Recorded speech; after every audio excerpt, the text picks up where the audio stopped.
Hello?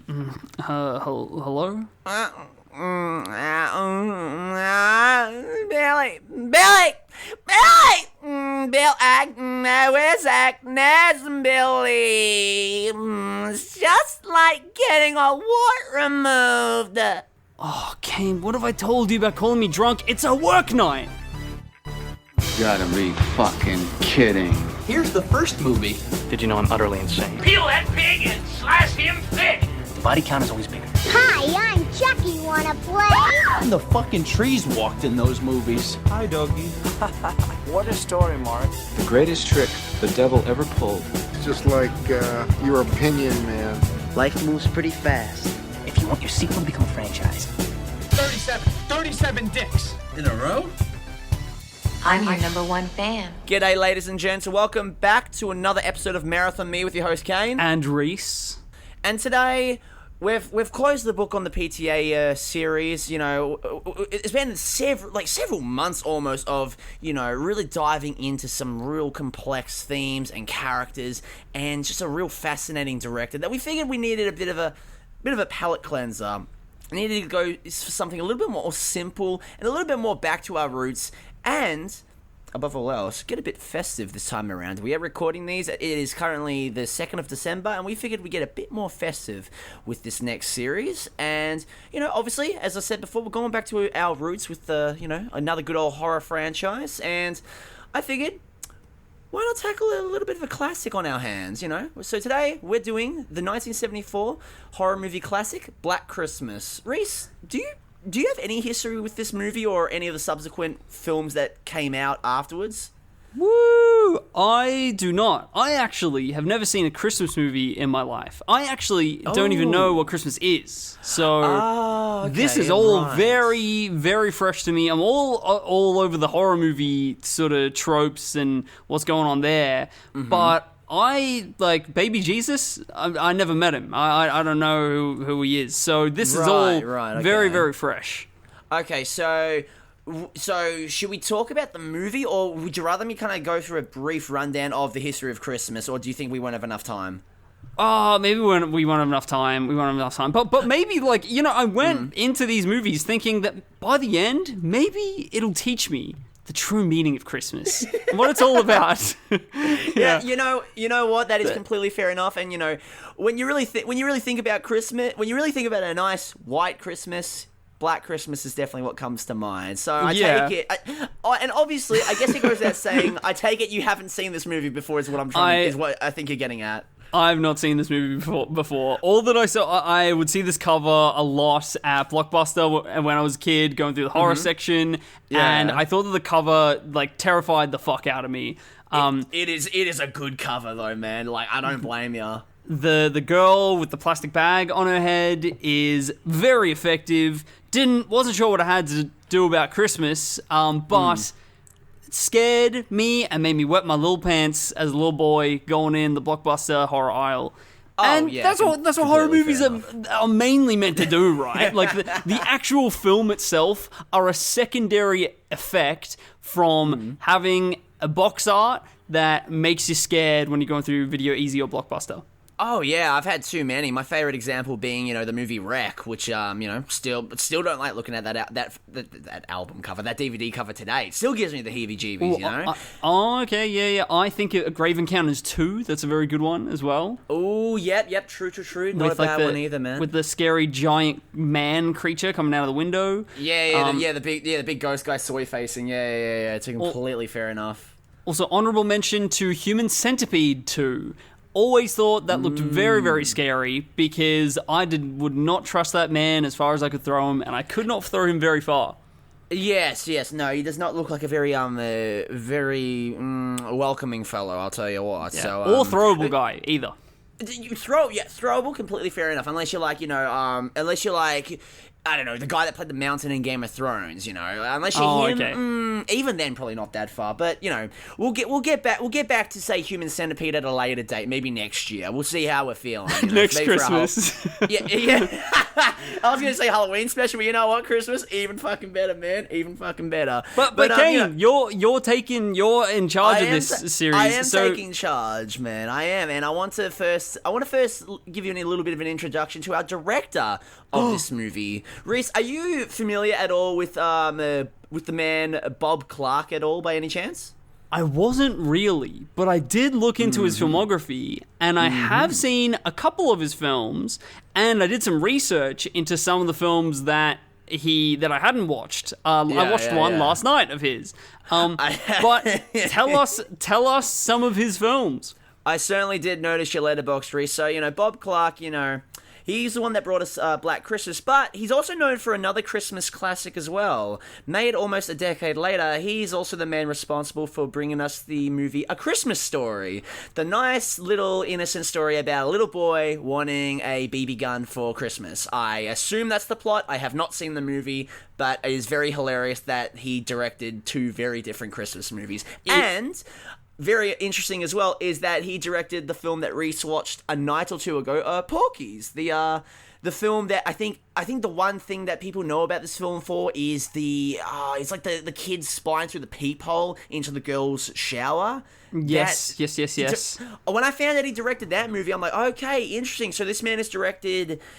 Basically, he directed a low-budget, creepy horror movie, and then he's also making silly comedies and family Christmas fare. I mean, go fucking figure, you know? But it's also interesting that Black Christmas is the perfect, like, missing link to tie together A Christmas Story and Porky's, and not because of the director, but just that it's like what Black Christmas has in common with both of these is that Christmas movie with a Christmas story, obviously, but also has this sort of this creepy sexual main character looking through little holes to peer on girls. Oh, completely, yeah. This like creepy sexual deviant character, and also just this air of voyeurism to it. Yes, totally. Which completely fascinating, honestly. And like you know, doing a little bit of research into this movie, you know, it wasn't really made for a lot of money.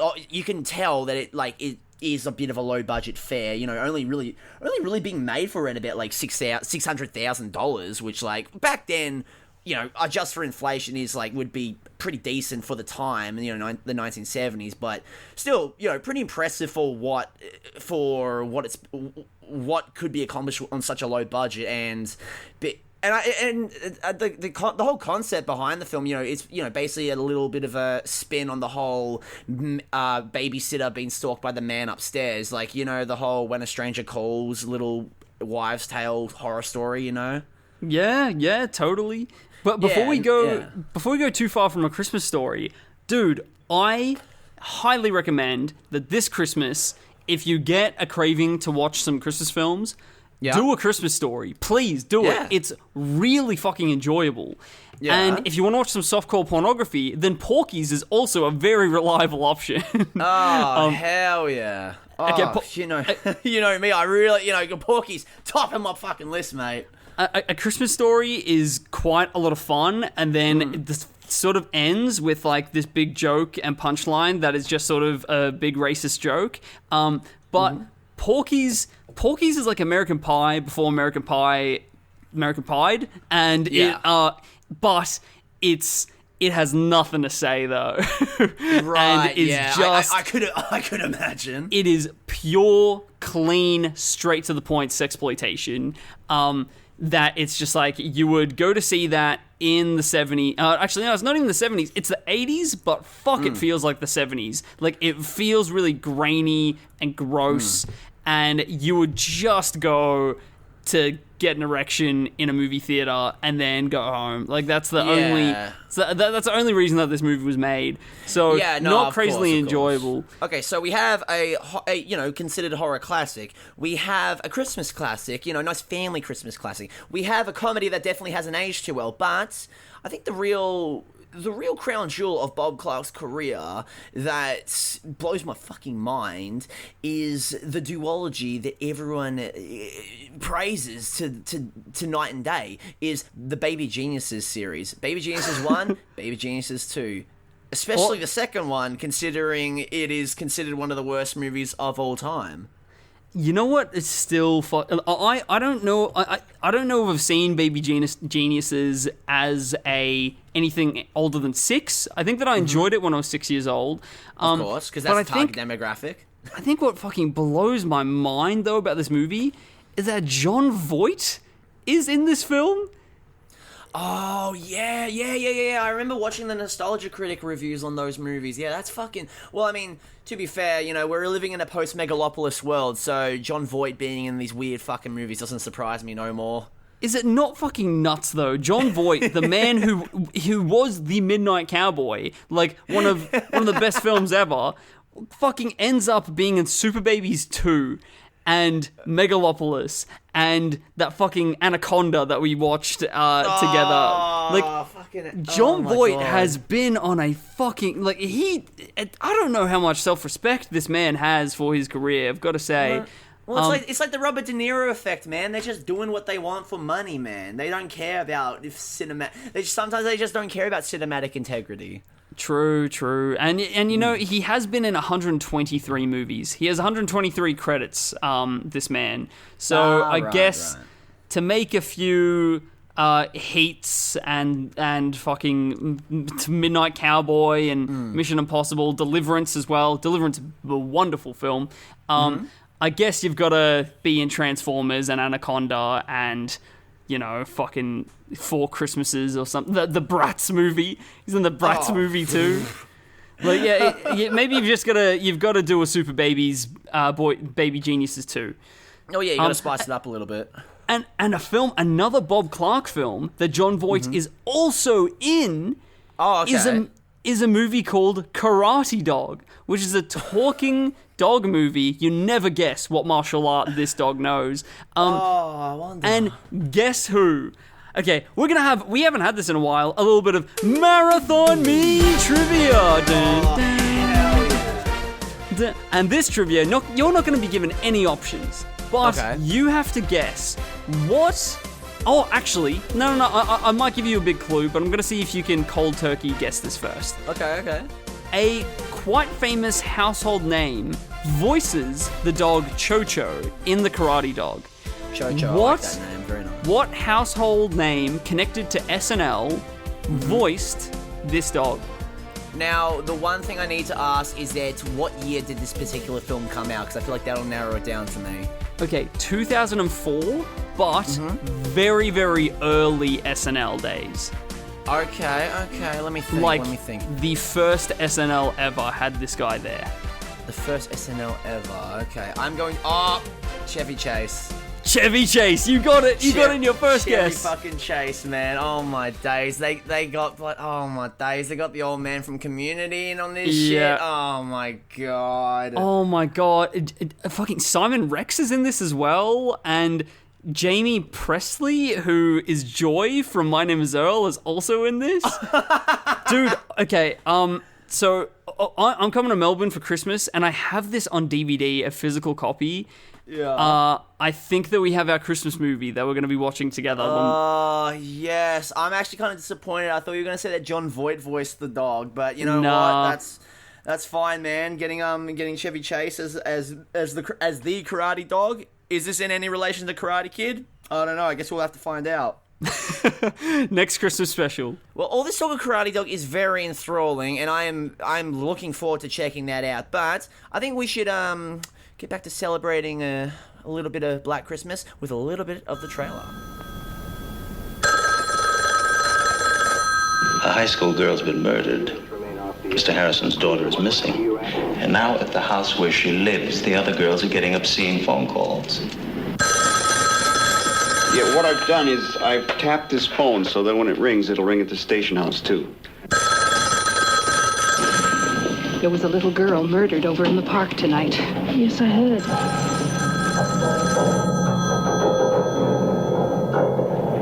Your phone's ringing.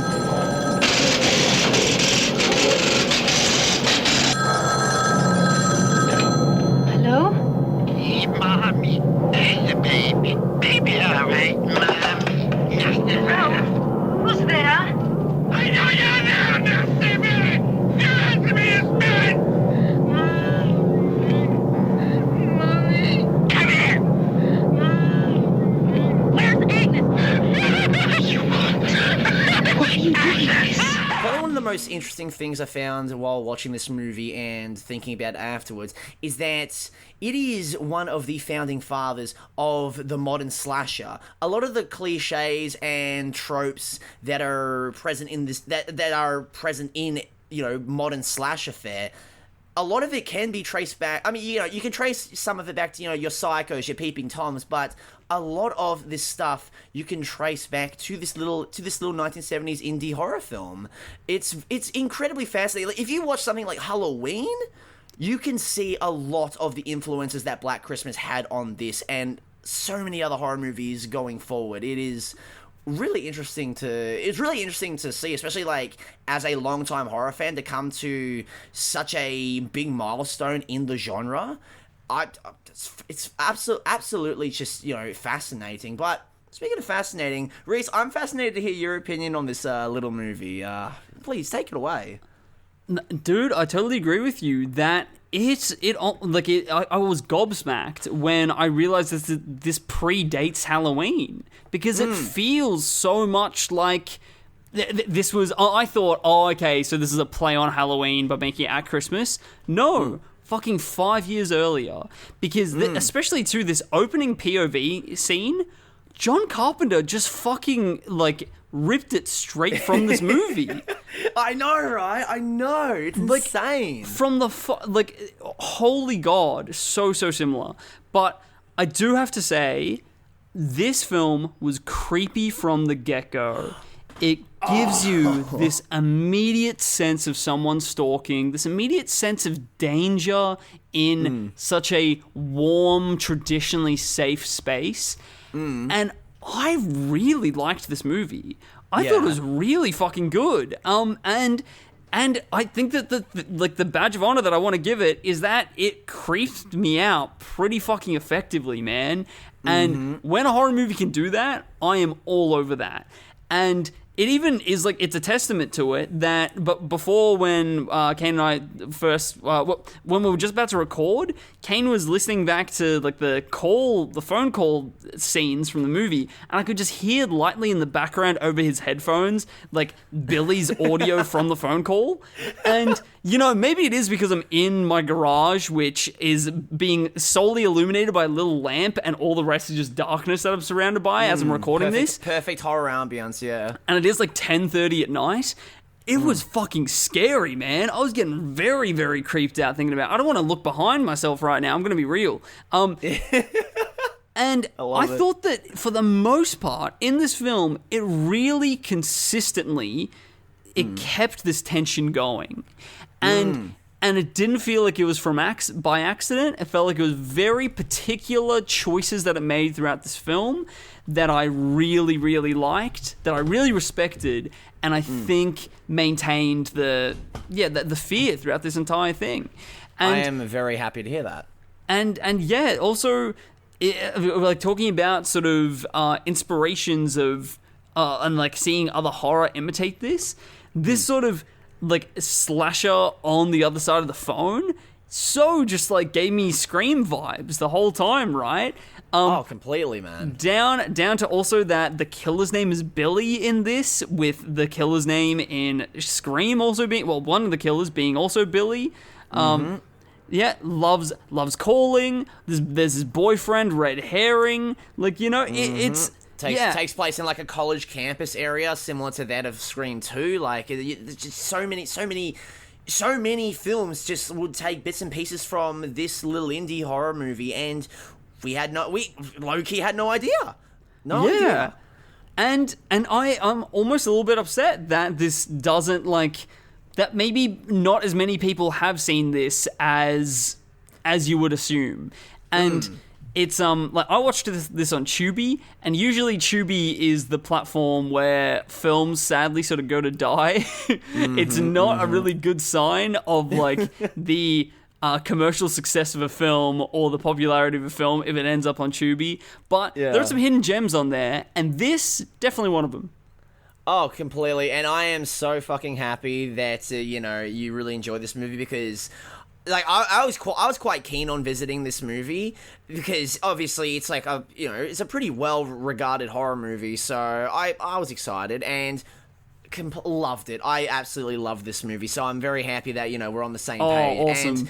And again, to reiterate what you said, is that this does something that like very few horror movies are able to do for me these days, which is actually get under my skin and have me actually be creeped out during my viewing. Like, I was genuinely unnerved throughout most of the runtime of this, and that is a big testament for such like a veteran horror fan such as myself or yourself, which is hats off to Black Christmas for that.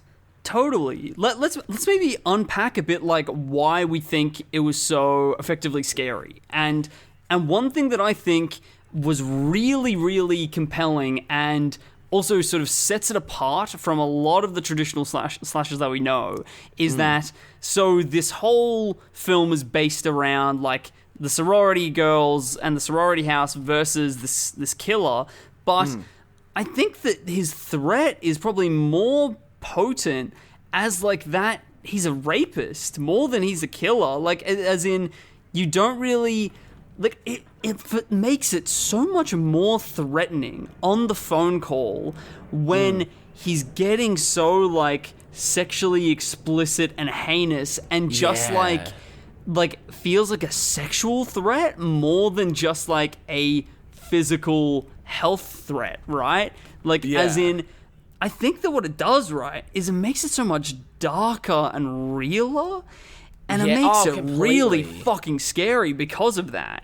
And to also be like, it's this rapist versus a sorority house of young girls around like in Christmas time where most of the campus is sort of empty and desolate and most people have gone home, it makes it feel like a really fucking intimidating threat.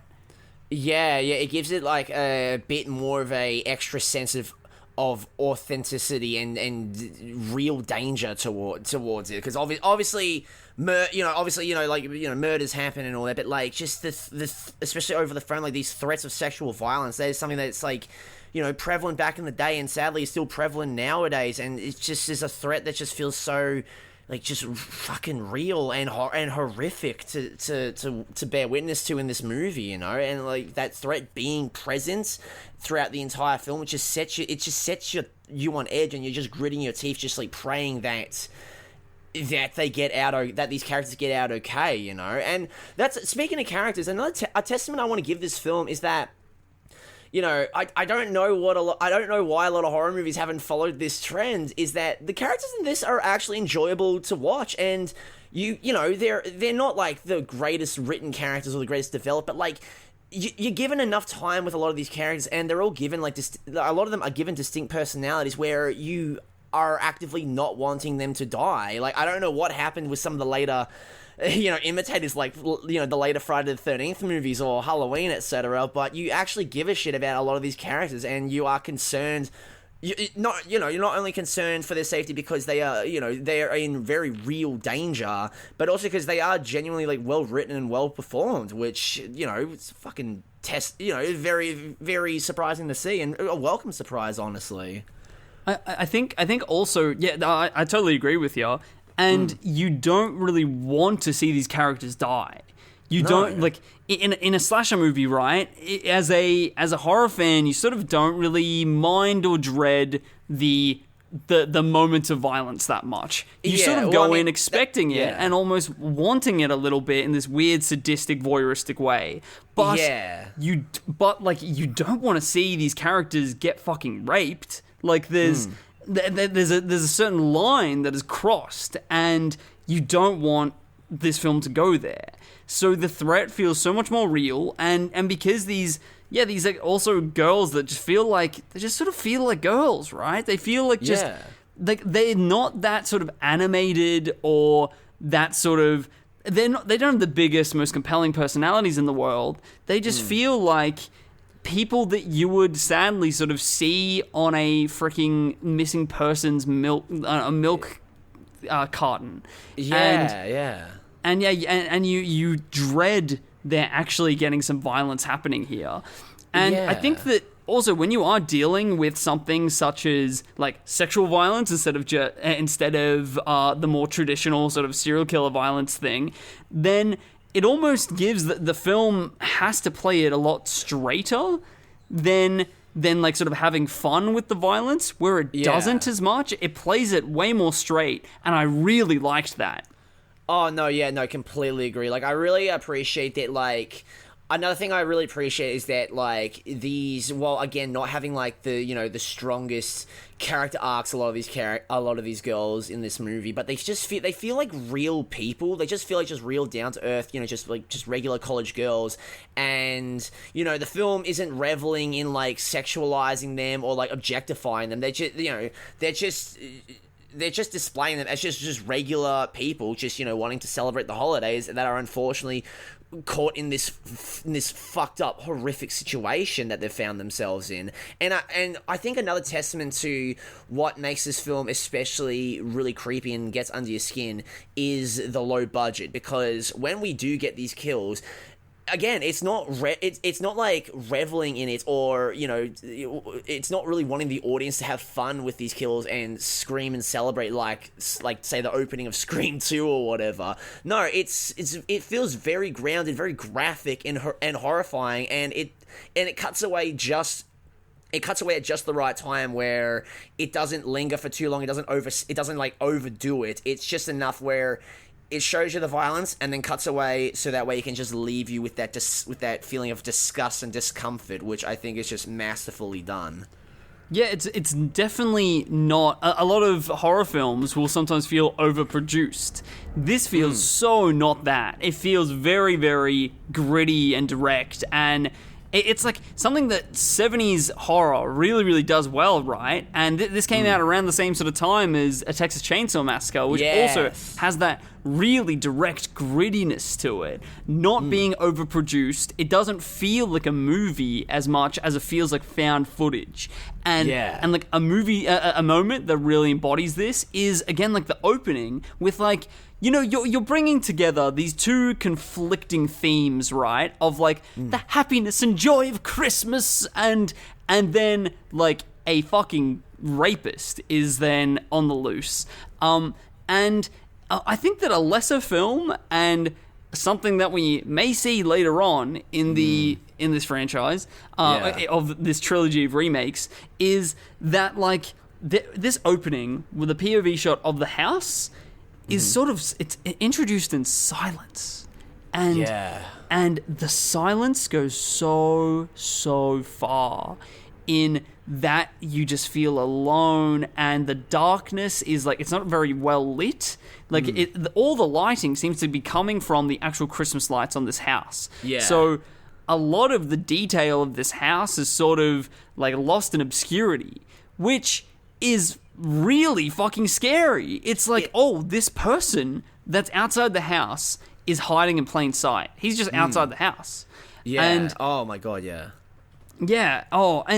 And speaking of this killer, Billy, absolutely terrifying. It is so well done. And one of the best things about this killer in this movie is that you never see him. He's always shrouded in shadow. You see brief glimpses, but he is always shrouded in shadow. We don't get any backstory. We don't even get like from what I recall, we don't get like any kind of mention of like escaped rapist murderer on the loose. It's just some guy. This killer is just some random dude that adds to this level of horror, because like that's just it. Because a lot of the times these horrible, heinous crimes, it's literally because it's being committed by just some dude. This killer could be anyone, not some disfigured zombie or a maniac wearing like a white pale mask. It's just a guy, which is which I feel is so much more terrifying. But it also does such a good job of of like it doesn't humanize him for a second. Like No. he has no face. And that's consistent throughout the entire movie, even till like the final moments. You see his eye quite often, but just one eye a lot of the time. And he's nothing to the audience. He's nothing but eyes and hands. Yeah. Just something to watch you and something to take advantage of you. Yeah. And the like weird sort of it's very inhuman the way that he's communicating, right? Because it's so frazzled and like what was the word I'm looking for? It's like like archaic almost. Yeah. And like when there's a moment where like his hand reaches out and he like grabs the sort of final girl's hair and he like yells a little bit. And it feels like this sort of excited, fucking crazy child on the loose. And it's so, it's really, really impactful. Just my God, how there's not the elements of humanity from this character are just they're very fleeting. He's got 5% human somewhere in there, and that little bit of broken human is also is very, very unsettling. Oh, completely. And also, speaking of just unsettling, is even when we get the brief glimpses of him, because he's, for the most part, shrouded in shadow, you don't see him, but then even the few shots you do get, it's a testament to like the low budget lighting. Is that like his skin? His skin doesn't even look human. It almost looks like otherworldly. It's almost like he has like a yellow tone to his skin, which just gives him this like this air of inhumanity towards him. And it's like this is just some like otherworldly being just haunting this house. What I see from the yellow tinge of his skin is that it's like this is a rotten human being, like a person that something went very wrong, and that's what makes them dangerous, and that's what makes them such a real threat. Is that it's just some wires are incorrectly crossed, and that's really, those are the dangerous people that we live amongst, right? Are people that just, they have some wires crossed wrong. Oh my God, yeah, man! All my days. I'll give the film another bit of another compliment. Is that like, despite like how like tense I'm feeling throughout this entire runtime, is that I appreciate that this film at least has like occasional moments of levity towards it, especially with the character of Miss Mac and some of the interactions between the girls before shit really starts to hit the fan. Like especially you got like Margot Kidder's character that's just stumbling around drunk and just babbling nonsense for most of the movie. You get some nice moments of levity, especially with Margot Kidder's interaction with the cops in this movie. It's definitely needed to at least like, again, give like a sense of these are real people rather than just like stock characters that are just like always frazzled and on edge. Like you get a real sense of this world and this campus that they're living in and like who they are, which makes you give a shit, and it makes them more likable before, obviously they meet their maker with Billy, Okay, this is where maybe we divert a little bit. To be honest, a lot of the dressing here and there, like the sort of narrative character little flourishes and stuff, I did not really care for. Like, especially for like the middle act for me sort of drags. The cop investigation shit I was not into. That's fair. And that is maybe like it's one of those elements too that is very consistent in a lot of slasher movies and a lot of horror movies, is having this sort of cop discussions going on. But I always just can't help but feel, because it's the same thing every time of like cops don't really do anything. But then you spend a good maybe 20 minutes of runtime of going to the cops and being like, there's a killer out there. We need to catch the right. killer. And then they're like, it's Christmas. No one's killing nobody on Christmas or something. And then it's a bit inconsequential because they never fucking end up at the house anyway. And all they do in the final 2 minutes once the climax has already happened. Yeah. And it always to me feels like a bit of a waste of time. Yeah, And- no, I completely agree and sympathize with that. Is that while I do enjoy some of the more moments of levity, I do agree that the middle chunk is definitely the weakest, and definitely you could have cut several minutes of it for time. I don't hate it, and I'll cut it a bit of slack because it's very early of the times. What would eventually like follow later in terms of a horror movie trends of the cop plots and all that are done either better or a lot of times worse. I'll cut the film a bit of slack because it was a pioneer for it, but I do completely agree that it could have been cut for time. A lot of that middle chunk. But speaking of all of the sort of cop stuff that's going on, did the police chief look familiar to you? Oh, of course, man. It's my boy John Saxon. It's good old Nancy Thompson's father from Nightmare on Elm Street. Yes. playing another cop again. Playing another fucking cop, exactly.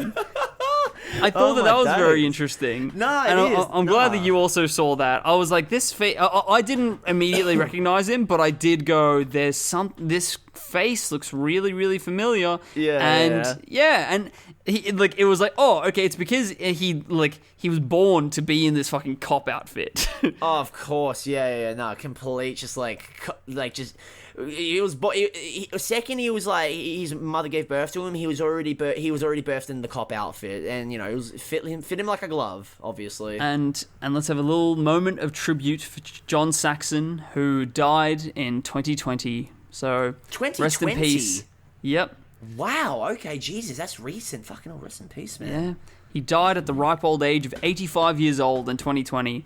And he starred in 147 films. And to be honest, I reckon that's what Letterboxd is telling me. Mm-hmm. I reckon that he probably even starred in more because he being active as an actor for so long and so early, I reckon he was in probably a lot of movies that were just lost to time, to be honest. Definitely, especially of the older time period, And he directed one film in his entire life, which is also available on Tubi, and it is called Zombie Death House, which is the most Tubi fucking movie title I've heard in my life. Oh my god, I love it. I fucking love it, man. Jesus Zombie Christ. Death House. I wonder if he plays... Oh, and in the film, he plays Colonel Gordon Burgess. So, another fucking cop. Mate, it's fucking hell, man. I mean, hey, look, once you get into your own specific niche... why not just keep indulging in that? If you're good at what you're doing, keep doing it. Actually, right now I'm live exploring as we talk about this because he's also in From Dusk Till Dawn, and he plays FBI agent Stanley Chase in that. Oh, fucking course, man. He's also in Enter the Dragon, where he plays Roper. So, I don't know. Maybe Roper is... Or I haven't seen Enter the Dragon, so I don't know. Sorry. Oof. Hopefully he keeps up the trend of playing a cop or at least a person in law enforcement. If he doesn't, it's going to be a bit disappointing. Sorry to say. Yeah, damn. Oof. I feel like he's not in that one, sadly. But, Oh, man. There's many other movies. He's got 140 plus fucking movies to be a cop in, so maybe this one is... I guess he just wanted to switch it up a little bit. And you know what? Sometimes you just need to, change it up a little bit. One of the few exceptions. It's okay. Exactly.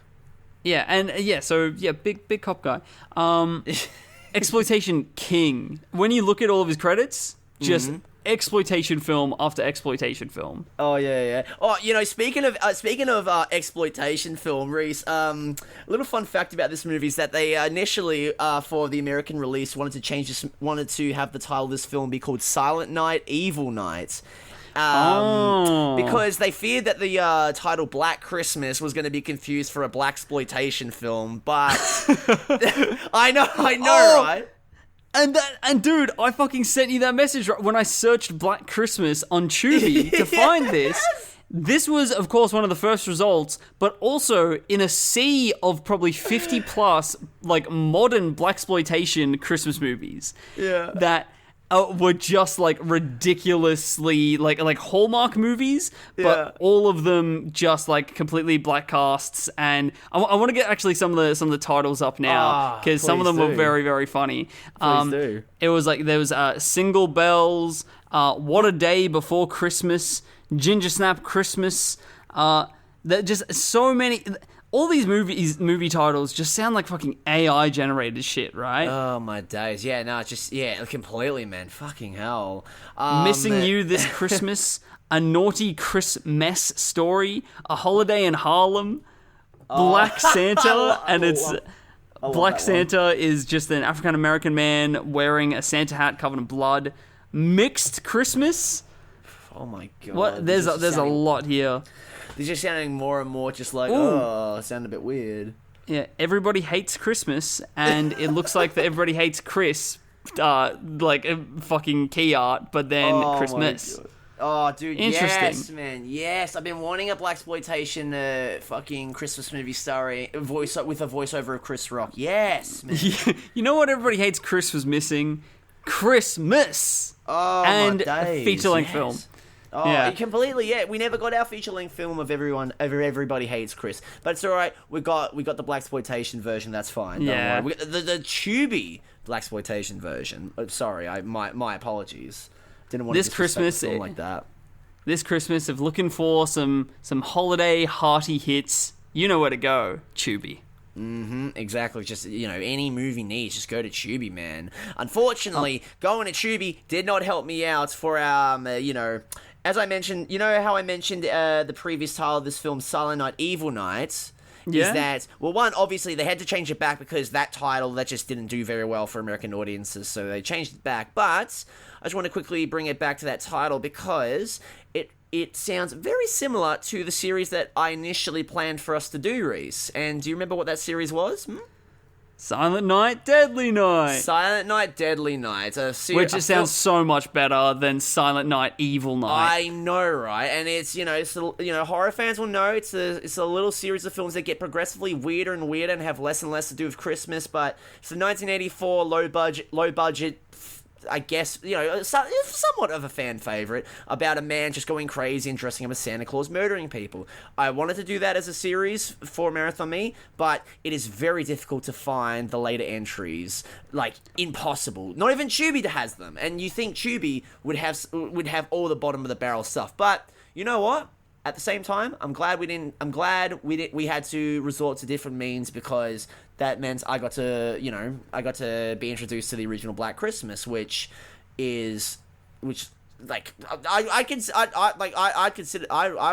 honestly going to be watching this every Christmas, I will say, because this is incredibly fucking creepy. I really love this movie, honestly. Oh damn, that's awesome! That every Christmas coming into the rotation. That's pretty cool, man. I want to play a little game with you, alright? We're going to play a little game of Marathon Me Trivia, okay? Are you ready? How you feeling tonight? How you feeling? I'm feeling really good. I'm feeling festive. I'm feeling a little bit murdery, but no, none of the other stuff. Yeah, I'm feeling good.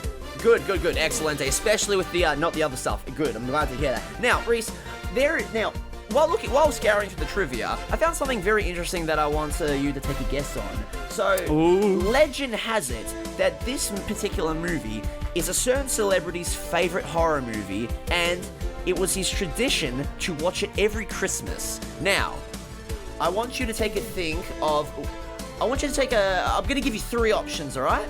I want you to take one shot in the dark, and then for the other 2 guesses, I'm going to give you a clue, okay? Are you ready? Okay, so I'm just giving shot in the dark first. Okay, Eli Roth is the first person that comes to mind. Eli Roth. Well, unfortunately, Eli Roth is not the answer. For your first clue, he is a musician. Very famous musician as well. Very popular from the 50s to the 70s. That's your little window from the right there. 50s to the 70s. Frank Sinatra? No, sir. Now, for this last little question. No. For this last little question, very well known, big popular, and also was called the King of Rock and Roll. I was gonna say Elvis Presley. And Rhys, you deserve a good old-fashioned prize, good sir. You deserve the gun that Nixon gave to Elvis Presley back in whatever era Nixon was president, because it was Elvis Presley.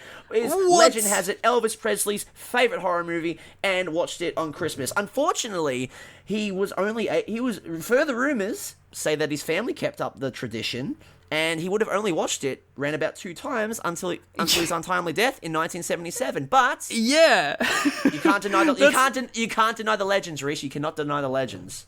Interesting. I was legitimately thinking, no, it couldn't be him. He's already dead by this point.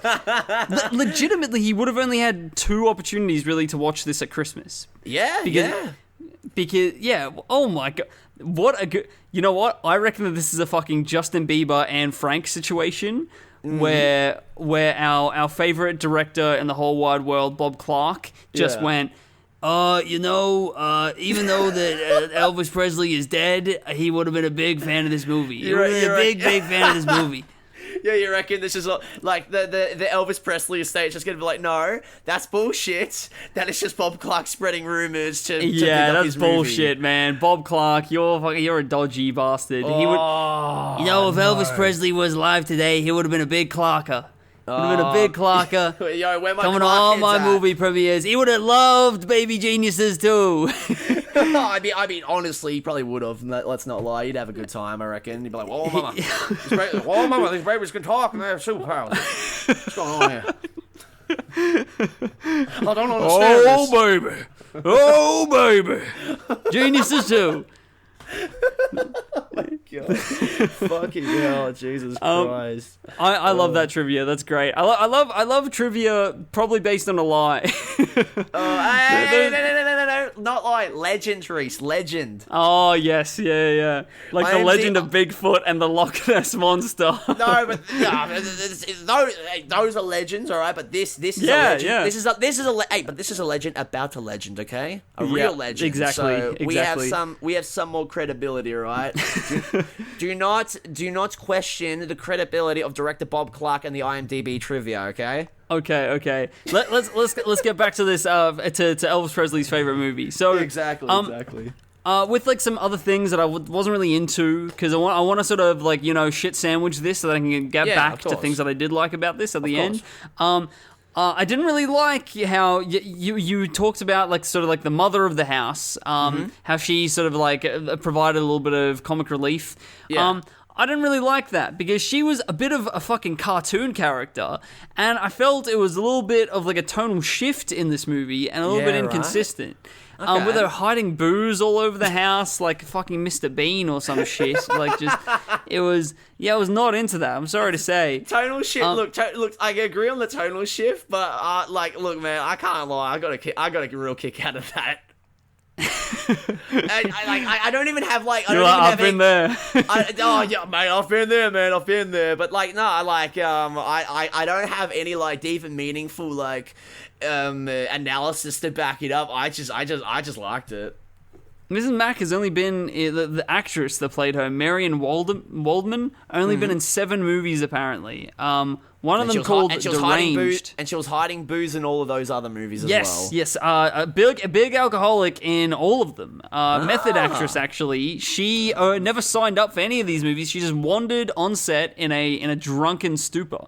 Very nice. Well, as you do. I guess like the rules and guidelines are a bit more loose than in the 1970s. So fair enough. Also, another thing that I didn't really care for that much was, so our like final girl Jess had this red herring boyfriend named Peter. Yeah. And there was this sort of side narrative going on about their baby and their marriage and I didn't really like. Am I supposed to care about this? I didn't, sadly, but. But then when thinking about it afterwards, I was like, is this actually an interesting, potent, sort of intentional little side plot to go on? Because their sort of dynamic is that Peter is quite forceful about what she's going to do with the baby, right? Is that he's really trying to to take charge of this situation and ultimately sort of take charge and control this woman's body. Yeah. And which ties in with the theming of this really, like, of this sort of objectifying of women that that Billy is doing in the first place. And what I was thinking is this trying to say that even though that Peter doesn't end up being the red herring, it turns out that it isn't him, but in a way, he was a threat to women's agency regardless. Also an anti-feminist. Yeah, because there's definitely a lot of feminist undertones towards this movie, and with the talk of him very adamantly against no abortion, no, you do what I say, which is also pretty. I personally didn't mind that little side plot. I thought it was a bit of an interesting little detour, especially considering the period it was made when mid-70s. That kind of topic was a bit more taboo compared to it's still a lot. Certain individuals would still consider it taboo in this day and age, but especially more so compared back in the day. You know what I mean? Here's my question. Do you think that was intentional? Not that it matters. Even if it's unintentional but effective and plays in with the theming, then it's or every right to it, and that's awesome. But do you think that this was an intentional choice to sort of play in with the theming?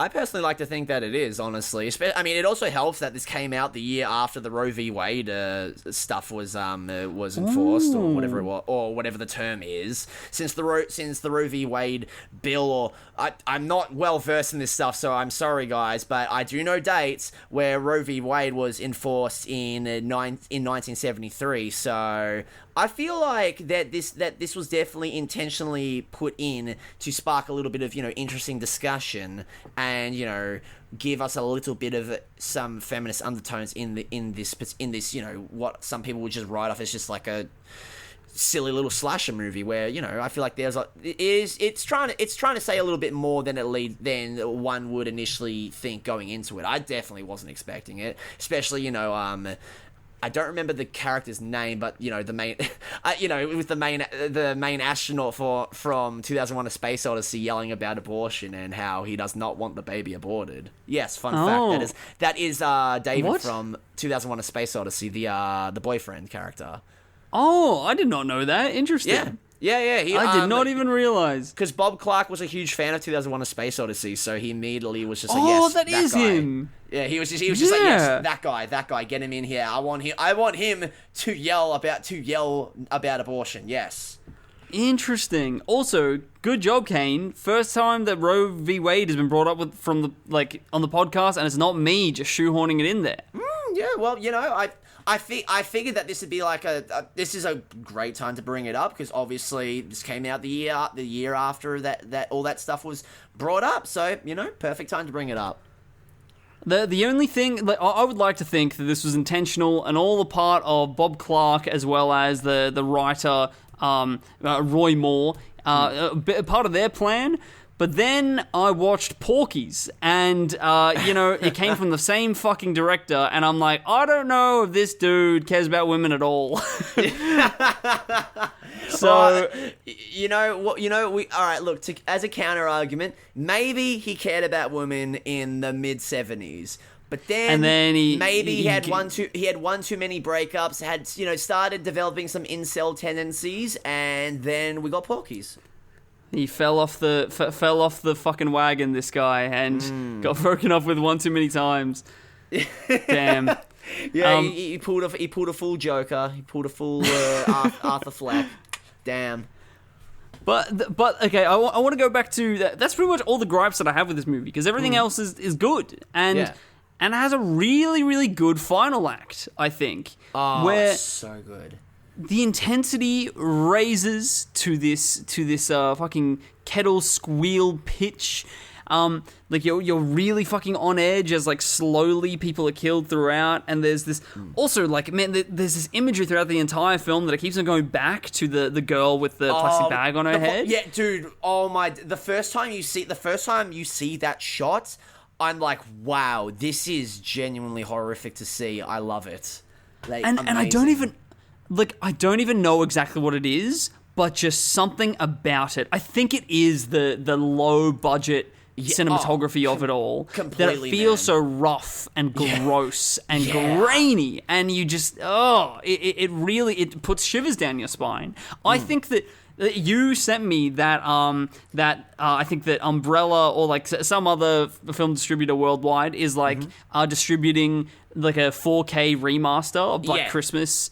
For this holiday season, I'm really interested to go to the cinemas and watch this, watch it again, see it in like the best quality that it can, and see like what it does to the experience. Yeah, see if it like adds or takes away from it, because especially, you know, because I honestly I feel like maybe it might take away from it a little bit, because like I didn't watch this on Tubi, I watched this for free on YouTube, which I feel like once the YouTube higher ups hear this episode, they're immediately going to take it down. So I'm sorry. If it's on Tubi, it can be fucking anyway, I reckon. Beautiful. But yeah, you know, and because, you know, of the low quality of the video, because of the low quality, it really added to the experience. So I feel like I mean, it would be awesome to see it in theaters, but I worry that the 4K restoration might take away from a little bit of the horror, I reckon. I'm interested. We'll hold this space for this, because like the cool thing about like these all these films that were shot on film and then like upscaled to 4K is that is like it doesn't lose the graininess or like the color or lighting fucking detail that is lost and things like that. Like all it does is that it just makes it a little bit sort of crisper, but you still will be like losing out on all those like those lighting details, which may make it still as effective. I'm interested. Yeah, no, same here. And I did not realize until watching this movie that this is the film where the calls are coming from within the house scene is from. I know, right? I think I assume maybe there's a similar play in the original When a Stranger Calls, but like, yeah, that particular like line read. Oh my days! Like hearing that just in the context of this movie, I'm like, oh my god, there it is! I finally get to hear it in a movie context now, not just isolated on its own. Yeah, spine tingling, chilling even. Yes, it's effective anyway, even though that like it's an iconic scene from this one, and also. You know the thing that I find interesting about it is that there's no reveal here, because you know that the calls are coming from within the house throughout the entire film. Yeah. But her realizing still like has a fucking like your stomach drops. Oh my god, yeah. No, you did like it's still effective even if we're in the know. And how clever that then after this you have this sort of climax where our final girl Jess is then running away from Billy, and it's like it feels so like he's not a freaking Michael Myers who only walks everywhere. It's like you feel his presence without seeing him, which makes it so much fucking scary. You hear his like running footsteps towards her, and his breathing and his giggling and things like that. And it's so fucking impactful and scary, and I love it. And like Jess like gets out and gets away, luckily, but Billy remains. Billy is still there in the house, left there, setting up for sequels that never come. Yeah, it's such an effective ending because he's never caught and he's just still out there, and it leaves on an ambiguous note because she's still in the house, and you know you kind of have like a bit of a goofy scene of like all the cops leaving and then just her being left alone, and they never show that Billy is in the room with her or anything like that, but you just still feel his presence, that he is still there, and it is horrific. It is spine-tingling. I think that what this sort of tries to go to say is that even when removing dangerous men from your life, there is this sort of chance and fear that there's always another one just hidden away. Yeah, just around the next corner.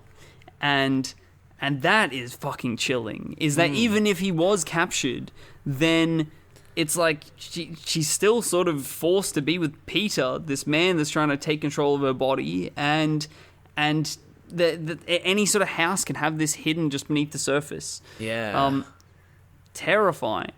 Even when you sort of think that you're sort of safe in numbers. Like, this is a sorority house where, like, the whole sort of point and ideology behind sororities, right, is like the strength of sisterhood bonding you together. But one evil, threatening man can potentially make it all fall apart. Yeah, it can just crumble that house of cards. Like, it's terrifying, honestly. I have some little final thoughts. Like, one question is, I can't help but think, did this have to be set at Christmas? That's an excellent question, honestly. I feel like maybe... I feel like it didn't have to be set at Christmas, but I feel, though, that the film... It would lack a lot of that identity that it has without the Christmas setting. I think the Christmas setting really works for it and is something that I'm going to talk about in the later subsequent movies, because I have some thoughts about those later films and the Christmas setting. Why do you not feel that the Christmas setting was necessary? I almost feel like maybe it wasn't. Like, it doesn't seem to impact the actual story or like narrative of this film that much. Right. It's a little bit of like, it feels like a little bit of set dressing rather than anything else. Right, yeah.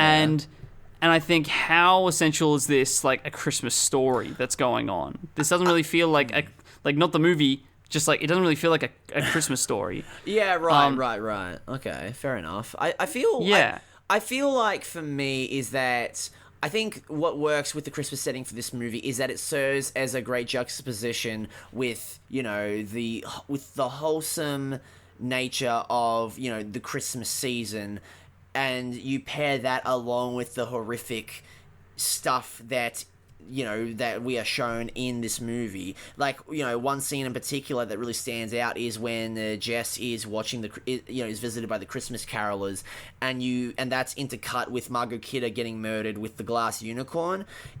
Like, the Christmas setting, I just think, creates a really neat juxtaposition with that and the horrific events that are taking place, for me at least.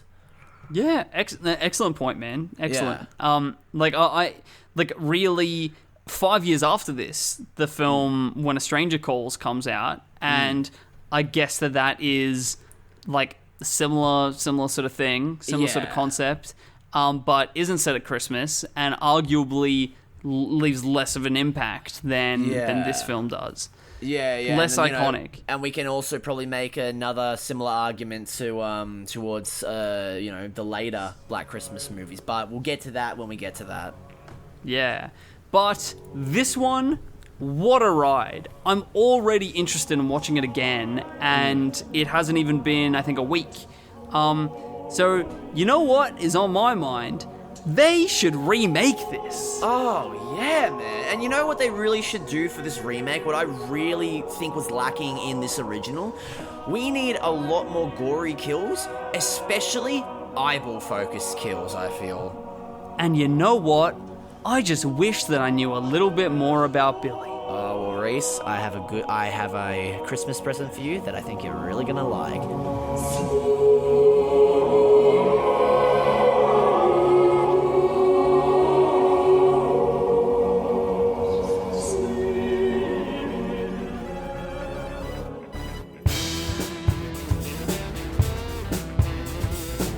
Don't forget to check out our Facebook page at MarathonMeOfficial, all one word, and our Instagram, MarathonMe_official, to keep up to date on the podcast. And hey, if you want to get into contact with us, email us at marathonmepodc, yes, the letter C, @gmail.com. Like a podcast without the ask.